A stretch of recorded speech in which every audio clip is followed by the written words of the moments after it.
Hi everyone, my name is Derek Denny. This is my EDIT6150 Task4 project. With this particular task, I designed a module that could be used to teach about biodiversity using iNaturalist.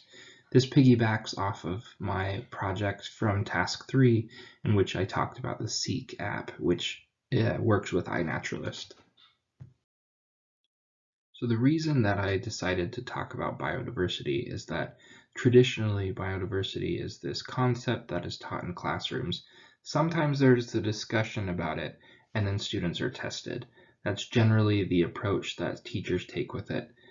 Sometimes there's a hands-on demonstration, but it's rarely anything with active learning or anything that's going to help students learn beyond this abstract concept.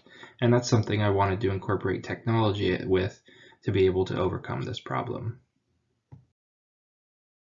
There have been a lot of publications about biodiversity and how to teach it. And one particular publication that I really liked is this review, this Teaching Methods in Biology Promoting Biodiversity Education paper. With this particular review, they went through each of the ways that teachers have published on teaching biodiversity, and they analyzed it to see how well they engage students. And what they're finding is that all of these engage lower level learning on the Bloom taxonomy scale. So essentially students are required to do things like memorization, and what we would like them to do is have critical thinking and synthesis, some of the stuff that comes with that higher level of learning. And so those were being ignored. They also ignored Brunner's 5 E's of scientific learning, which is something that we haven't gotten into, but essentially as those 5 E's are incorporated, they would be incorporating the 4 C's of 21st century learning.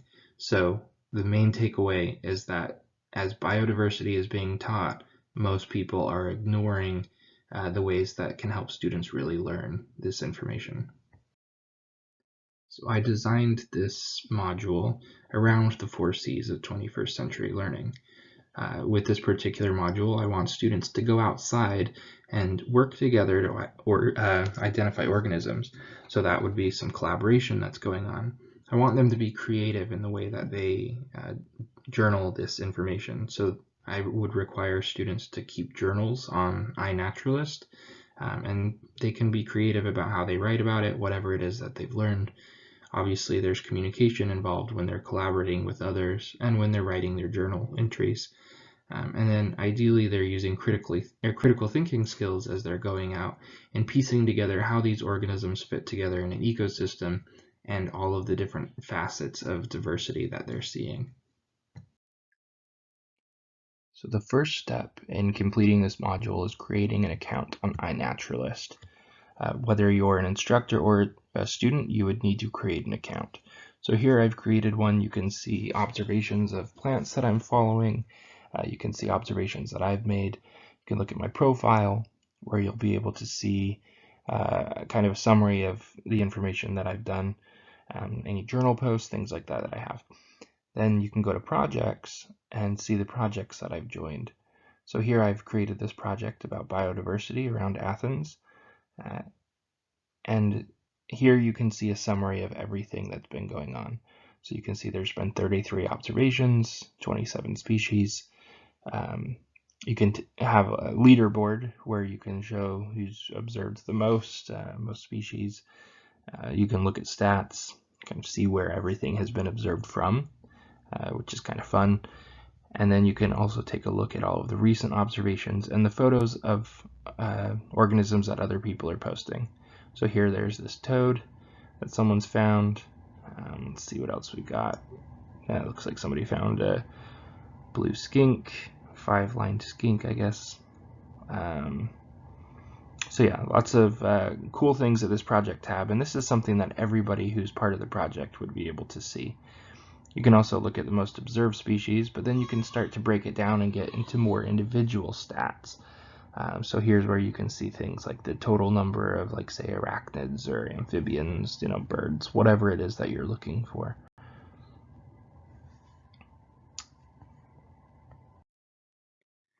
So after an account has been created and a project has been put together, what you'll want to do is then add observations. So you can do this through your computer. You just click and drag or choose files. So here's a picture of a wasp that I've taken. So it will suggest that it is a paper wasp based off of the computer algorithm. You can put in your information, what day it was taken. So if you took it in the past, you can do that as well. And it will, the location as well. So then you could put in descriptions. So ideally, this is something that will help people identify it. This was in my house isn't going to be, but whatever. You can also include sounds if it's like a bird, things like that. And then you'd go ahead and submit. And that would save to your project, save to your own collection, but then it would be visible in the project. And you can see that it says it needs to be identified. So when we click onto it, we'll see all that information I just put in, and then down below a spot where people can suggest an ID or leave comments. And so this is something that I want my students to do, is to work with one another to try and identify each other's species. So alternatively, one of the other ways students could upload images is through the Seek app. So this is a screenshot of something I used before to find the Magnolia green jumping spider. So you can have it identify, and then rather than actually clicking view species, you can actually write in the app, say post to iNaturalist. And so in doing so, it'll take that photo and all of the information and upload it straight to your account, assuming that you've logged in correctly with your Seek app.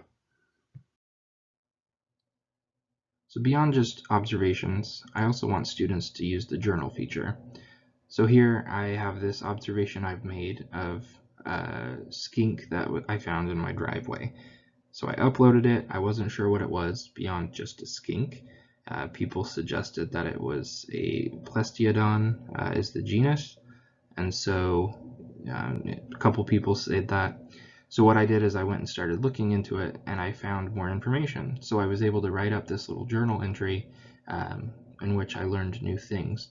For example, their coloration changes as they become adults. So this was likely a juvenile, and then I posted my reference. Ideally, this is something that students would be able to use their creativity and really learn more about organisms beyond that which you can find on iNaturalist. It can help them do some research and learn something new, something that could be interesting to them. And then they can post that on the journals so that we can all see and learn from their research. The other thing that's really important is to understand what students know. So I have a pre-test, which is really basic, and then I have a post-assessment in which I'll go through and see how each student's level of understanding for biodiversity has changed. And I also want to understand more about things they've picked up on, similarities and differences, things they enjoyed, etc. So that would be the assessment that I'll include. Now that I've gone over the module and a little bit about what it is, I'm going to talk about some of the limitations that are present with this.